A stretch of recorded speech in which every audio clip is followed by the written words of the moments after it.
Olá pessoal, tudo bem?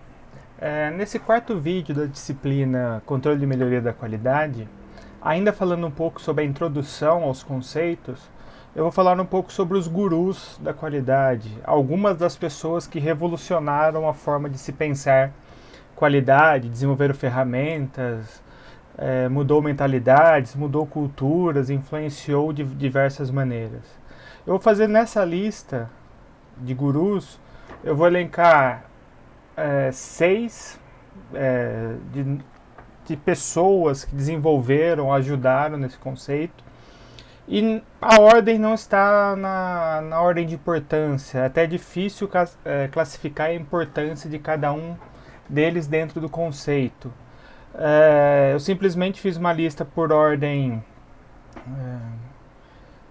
de período de nascença, né, a ordem por idade, vamos dizer assim, onde o primeiro, o Shewhart, que foi um dos primeiros pensadores, ele trabalhou, ou a principal contribuição dele é o gráfico de controle relacionado ao controle estatístico.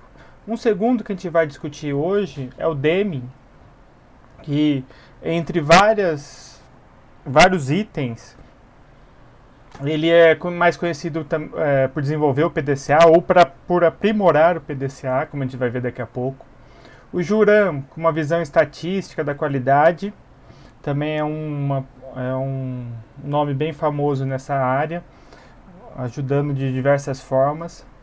O Ishikawa, onde uma das suas principais contribuições foi o diagrama de causa e efeito, o diagrama de Ishikawa ou espinha de peixe. Tem também o Feigenbaum, que foi um dos defensores do controle da qualidade total, mudança, né, da forma de se pensar qualidade, a evolução do conceito. E por fim o Crosby, que auxiliou na sua forma de gerir, né, de pensar qualidade, focando no zero defeito. Falando um pouco sobre cada um, o primeiro, o Shewhart, uma das frases, né, citadas por ele, os dados não têm significado se apresentado à parte do seu contexto. E essa afirmação dele vai muito de encontro na forma de ele pensar, na forma de preciso analisar as informações, preciso analisar o contexto dessas informações. Então ele foi um dos primeiros, né, um dos pioneiros na área da qualidade. Talvez a principal contribuição dele seja o gráfico de controle, que é uma ferramenta base para o controle estatístico do processo. Então, por meio desse gráfico de controle, como ilustrado aí na figura, ele consegue prever eventuais variações do processo e poder prevenir possíveis erros, não deixar que o erro chegue ao seu final de linha. Então é possível, por meio desse gráfico, onde tem a média do processo e os limites superior e inferior do controle, manter o processo produtivo dentro desses limites. Em aulas futuras, vídeos futuros, nós vamos calcular e desenvolver esses gráficos.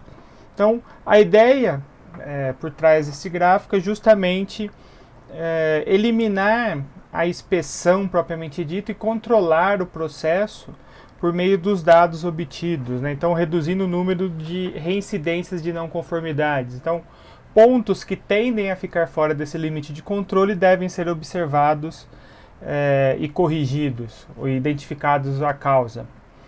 Uma outra contribuição, apesar de PDCA ser mais famoso pelo Deming, ele que começou o ciclo, a desenvolver esse ciclo, né, o ciclo Shewhart, ou o que deu origem ao PDCA, nessa busca da melhoria contínua. Então o ciclo dele era um pouco mais simples, era o PDS, onde tinha o Plan, o Do e o Si.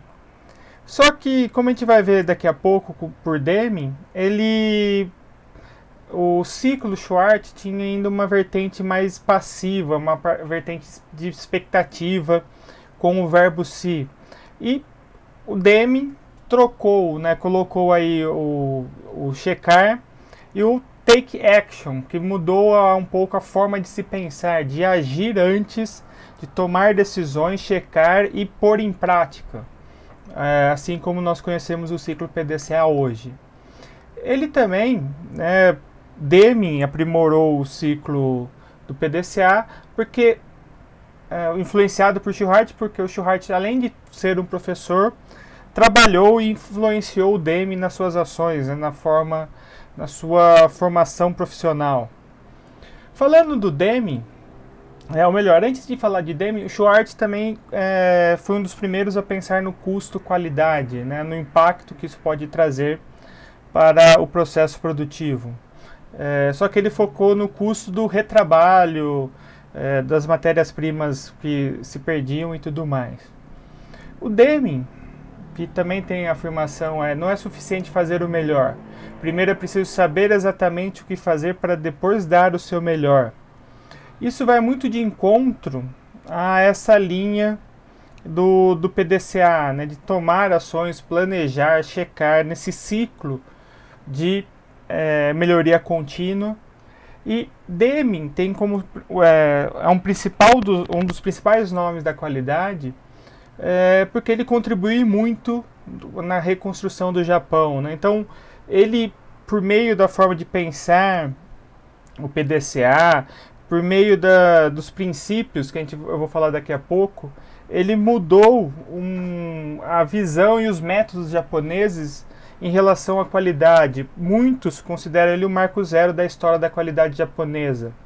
Então, tanto que é reconhecido que o Prêmio Nacional da Qualidade no Japão tem o nome de Prêmio Deming, para ver a importância dele. Então, nessa forma de pensar qualidade, ele tinha 3 crenças: constância de finalidade, melhoria constante e conhecimento profundo, né? Então, vai muito de encontro ao ciclo PDCA. E aí, dentro dessas análises, da forma de pensar, e que deram origem aos 14 princípios, ele identificou 7 principais doenças organizacionais que afetam, de alguma maneira, a forma de agir, de tomar decisões, entre outros itens, como a falta de constância nos propósitos. Então, a empresa precisa saber do seu propósito, as pessoas precisam saber do seu propósito para agir da melhor maneira. ênfase nos ganhos de curto prazo. Então, não tem que só pensar no curto prazo, tem que pensar no curto, médio e longo prazo. Então, muitas vezes a urgência é confundida com a importância. Então, é uma coisa a se pensar. Questões de avaliação de desempenho e classificação por mérito. Então, forma de avaliar, forma de classificar. Rotatividade dos executivos, ou seja, a alta rotatividade gera problema, não cria uma cultura organizacional. Gestão da empresa baseada somente em cifras e números, ou seja, somente no valor, esquecendo de princípios, né, como fator humano, qualidade, itens que vão afetar, né, o pensamento a curto prazo, uma das doenças já citadas. Custos médicos excessivos, ou seja, não pensar nos impactos do produto e do processo. E custos excessivos de garantia, ou seja, dar garantias aos produtos, mas o mesmo não apresentar as qualidades para o período de garantia fornecida. E isso gera custos para corrigir os eventuais defeitos. Então, a partir dessas 7 doenças, enfermidades, ele listou 14 princípios que ainda hoje são considerados como diretrizes para as organizações. Então, primeiro, é criar a constância de propósito. Então, saber o porquê existe, o que deve ser feito, para que ser feito as ações da empresa. Adotar uma nova filosofia, né? Então, pensar nas eras econômicas, nas mudanças que sempre vem ocorrendo. Não depender da inspeção para atingir qualidade. Então lembre-se que na época ainda a era da qualidade era a inspeção, era simplesmente contabilizar. Então mudar esse foco, né, da forma de se pensar. Parar de aprovar orçamentos com base no preço. Esse é um problema ainda até hoje, né? Muitos analisam só preço e esquecem de analisar o custo-benefício, né? O barato muitas vezes pode sair caro, né? Um ditado popular. aperfeiçoe constantemente e continuamente os processos da empresa, ou seja, melhoria contínua, a ideia do ciclo PDCA. Questão de treinamentos, aprimorar treinamentos, aprimorar o desenvolvimento humano nas ações, nas etapas do trabalho, nos processos desempenhados. E adote e estabeleça as lideranças, reconhecer esse papel dos líderes e aqueles que vão disseminar a cultura de qualidade a todos envolvidos no processo produtivo. Além disso, elimine o medo de errar, o medo de fazer, acaba muitas vezes bloqueando as ações, então é preciso cuidar desses possíveis medos. Barreiras entre departamentos é um fator também que afeta, e até hoje muito é discutido sobre isso. Tem que haver a visão sistêmica do processo, tem que haver a visão sistêmica da organização e não trabalhar dentro de caixinhas isoladas dentro da organização, né? Tem que quebrar e eliminar essas barreiras ou essas paredes entre os departamentos. A questão de slogan, exortações e metas da força do trabalho. Então, vamos dizer, parar com o marketing e agir propriamente dito, né? Então, é muito melhor você realizar do que você simplesmente ficar se vangloriando por algo que muitas vezes não está acontecendo. A questões de cota e metas numéricas é uma forma de se pensar. A empresa deve pensar até ligado à motivação do operador, da importância do operador dentro do processo. As barreiras, igual às barreiras entre os departamentos, a barreira de níveis hierárquicos dentro da organização, né? Então tem que deixar que as pessoas sintam orgulho do seu trabalho, de trabalhar na organização. Isso vai auxiliar no desenvolvimento, né, do conceito qualidade. Estabeleça um programa rigoroso de educação, né? Então treinamento, difundir conceitos, melhorar processos e tudo mais. E coloque a empresa toda para trabalhar pela transformação, ou seja, adotar a cultura qualidade como um todo. Então, dentro desses princípios, muito deles a gente pode adotar, pode observar que tem muitas empresas que ainda precisam se adequar a essa forma de pensar, né? Tem muita empresa com vários problemas nesse sentido. O terceiro guru ou pensador da qualidade foi Juran, que também teve uma importância na reconstrução do Japão. Então, uma citação, né, dele: as oportunidades para melhoria existem em grandes quantidades, mas elas não mandam aviso, ou seja, é preciso investigar, é preciso conhecer o processo, é preciso entender a forma, né, do que ocorre. E dentro desses pensamentos do Juran, a gente pode traçar uma trilogia onde envolve planejamento, controle e aperfeiçoamento. Então, planejar a qualidade, ou seja, desenvolver os processos que gerem os produtos e considerar a qualidade inserida nesse contexto. Controlar, ou seja, definir como serão os processos de avaliar o conteúdo como um todo. E aperfeiçoar, implementar melhoria, conscientizar a equipe, propor patamares cada vez mais altos. Então, isso vai muito de acordo com o que Deming propunha também. Então, nessa trilogia, também tem o triplo papel de funções, onde é preciso entender clientes, processador e fornecedor. Esse trio atua dentro da empresa, no conceito de qualidade interna, atua externo à empresa. Então é preciso pensar no cliente, aquele que vai fornecer as informações que vão ser processados. O processador, a pessoa que vai executar a operação propriamente dito, precisa estar de acordo com o que o cliente forneceu. E o fornecedor, em relação às informações e materiais também. Então, a troca de informações, a troca de materiais, essa trilogia, que deve ser aperfeiçoada, deve ser alinhada. Uma outra contribuição foi a transformação do gráfico de Pareto, ou seja, ele pegou a ideia do Pareto, da questão 80-20, das proporções, né, difundidas bem antes lá pelo Pareto, e ele transformou isso numa forma gráfica para auxiliar para uso organizacional, né? Então, até hoje é muito utilizado, e dentro desse pensamento do gráfico de Pareto, outra afirmação do próprio Juran não existe controle sem padronização. É preciso pensar, né, nesse processo de padronizar. Então, nessa linha do Juran, na forma de se pensar, ele desenvolveu um espiral de progresso, onde é possível definir qualidades de 3 maneiras, vamos dizer assim. Então tem lá o começo, eu preciso fazer uma pesquisa de mercado, desenvolver produtos, fazer o projeto e as especificações. Então, qualidade no projeto é justamente atender esses 4 itens, o início da espiral, entender o que é necessário ser feito. Então, dessa primeira definição de qualidade do projeto, eu alinho com os meus fornecedores, as compras dos materiais. Então, lá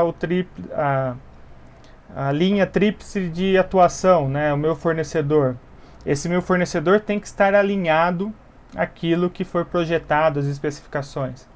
Aí entra uma segunda definição de qualidade relacionada à conformidade. Então, tem lá planejamento da manufatura, produção, controle do processo, inspeção e teste. Então, é pensar na tecnologia envolvida, no potencial humano, no gerenciamento das ações. Então, nessa espiral, a gente passa, vamos dizer assim, para essa segunda definição de qualidade e chega no terceiro, que é o serviço de campo, a área de venda, marketing, serviço ao cliente. Então, tenho nessa trilogia o meu fornecedor, a necessidade de alinhar o meu fornecedor, tem a etapa do processamento da própria empresa e tem a parte cliente, lá marketing, serviço ao cliente, onde eu tenho que ter pontualidade, competência, integralidade. Então, o serviço ao cliente desencadeia um novo ciclo, vamos dizer assim, que é atacado, varejo e uso. E essas formas de comercialização vão gerar informações sobre o desempenho do meu produto, que vai alimentar minha pesquisa de mercado, e esse ciclo, essa espiral continua constantemente, né, naquela busca da melhoria contínua. Então, eu posso definir ou separar, né, nesses três fases, né, a qualidade do projeto, alinhar isso ao meu fornecedor, depois ter qualidade de conformidade, alinhar isso aos meus processos e a qualidade no serviço de campo alinhado ao meu cliente. O quarto pensador, Ishikawa, também japonês, nessa lista, como a gente pode perceber, é o único japonês, então além de várias coisas, ele auxiliou no processo da reconstrução japonesa. Então ele tem uma das afirmações dele: a qualidade é uma revolução da própria filosofia administrativa, exigindo uma mudança de mentalidade de todos os integrantes da organização, principalmente da alta cúpula. Então, se a gente ligar lá as definições da qualidade, as eras, a evolução do conceito, vai muito de encontro a essa afirmação do Ishikawa. A principal ferramenta desenvolvida por ele, o diagrama de causa e efeito, espinha de peixe, o diagrama de Ishikawa, mostra justamente uma forma de tentar, por meio das escamas dos peixes, vamos dizer assim, alinhando algumas causas que podem gerar o problema, né, aquilo que pode ser afetado. E aí, dentro dessa espinha de peixe, pode ter várias variações, como o 6M, método, máquina, material, mão de obra, medida e meio ambiente. Então, 6 possíveis causas principais dentro desse 6M, que deve ser analisado, estruturado e buscar ser eliminado, né, buscar melhorar o processo. Ele também foi responsável por catalogar, vamos dizer assim, classificar, organizar hoje o que é conhecido como 7 ferramentas da qualidade. Então, ele reuniu essas ferramentas como sendo as principais do momento. E esse conjunto, segundo ele, poderia resolver até 95% dos problemas existentes. Então, essas 7 ferramentas da qualidade vai ser material dos nossos próximos vídeos, onde a gente vai aplicar na prática essas 7 ferramentas. Então, tem o Pareto, causa e efeito, histograma, entre outras ferramentas. E outra coisa que ele contribuiu foi na difusão dos círculos de controle da qualidade, os CCQs, que ele, junto com membros da JUSE, que é a União Japonesa de Cientistas e Engenheiros, desenvolveram essa ferramenta, vamos dizer assim, que tinha como objetivo reunir grupos de colaboradores de um mesmo setor e discutir o que poderia ser feito, como melhorar o desempenho, como reduzir desperdício, reduzir custo, aumentar a eficiência. Então, esses círculos eram uma forma de reunir de tempos em tempos, cada organização adota a sua forma, mas seria uma reunião diária para justamente tentar melhorar continuamente o processo. Então, o Ishikawa também foi um desses pensadores e desenvolvedores desse método.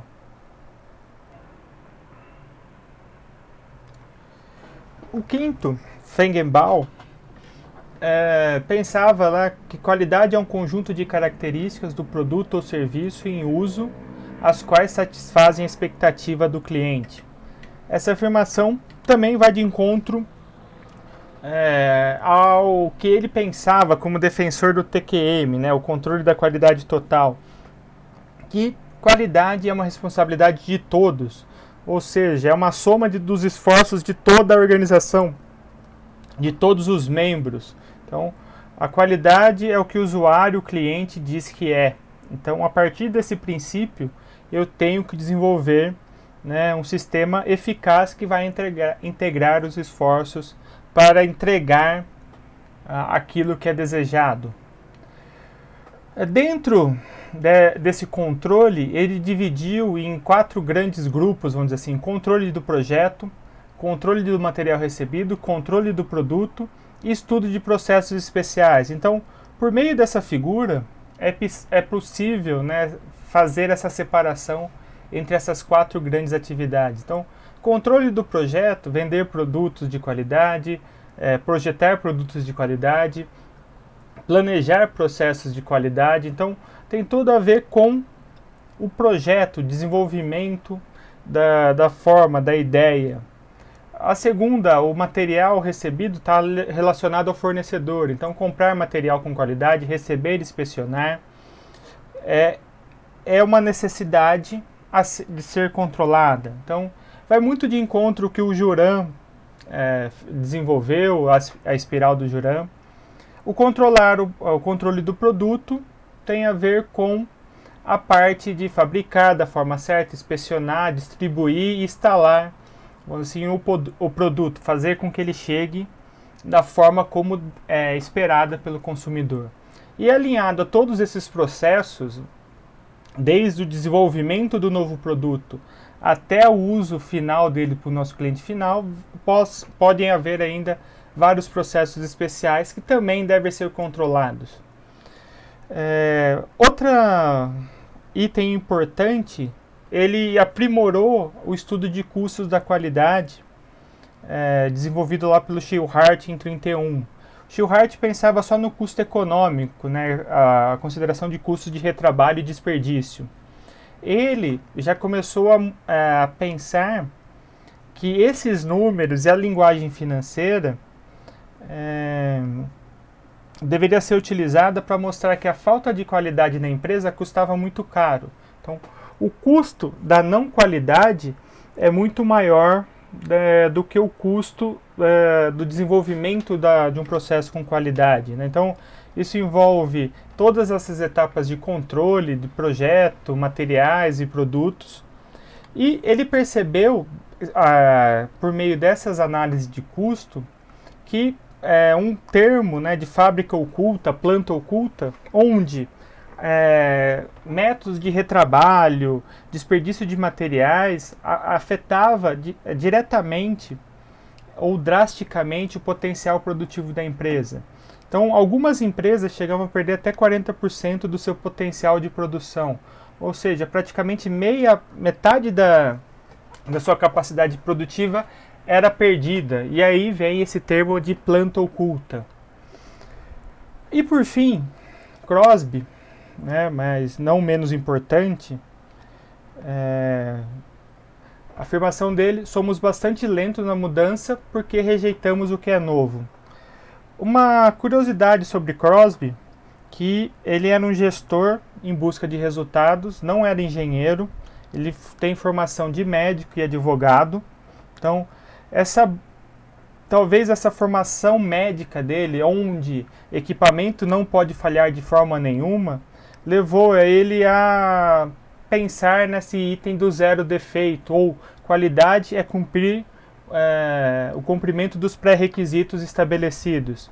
Então, eu preciso pensar no zero defeito, ou seja, fazer certo na primeira vez, eliminar retrabalho. Então, na visão médica, se eu preciso de um desfibrilador, se ele não estiver funcionando, o paciente tende a morrer, dependendo da situação. Então, eu preciso ter o funcionamento dos equipamentos sempre em ordem, sem defeito. Então, nessa ausência de defeito, eu preciso desenvolver os padrões de desempenhos do meu sistema. Então, esses defeitos devem ser antecipados e evitados e não contabilizados, a ideia lá da inspeção. E ele também, junto com os demais gurus, também analisou o custo da não qualidade. Então, a qualidade, se for parar para pensar, é praticamente gratuita quando comparado com o custo da não qualidade. A insatisfação de um defeito de um produto, que um defeito de um produto gera ao cliente, pode ser muito maior do que o custo de gerar esse produto com qualidade. Além do custo de conserto, de garantia, de manutenção desse produto do cliente, pode haver o custo de perder o cliente, que é muito pior.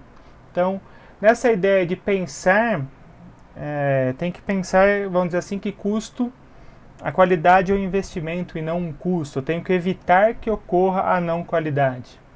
E aí, dentro desse conceito, dessa forma de pensar, uma síntese das ideias, os 4 absolutos de Crosby, vai muito nessa ideia. Então, prevenção deve ser uma conduta generalizada. Então, eu preciso prevenir, e isso vai gerar melhores resultados para a qualidade.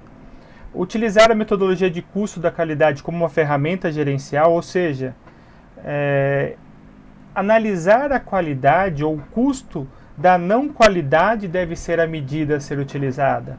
Então, pensando lá como os princípios do Deming, não só ver números, cifras, mas pensar no impacto disso ao sistema. Definir a filosofia de trabalhar com zero defeito, ou seja, o desempenho padrão é como se não tivesse defeito, não gerar defeito, não gerar retrabalho.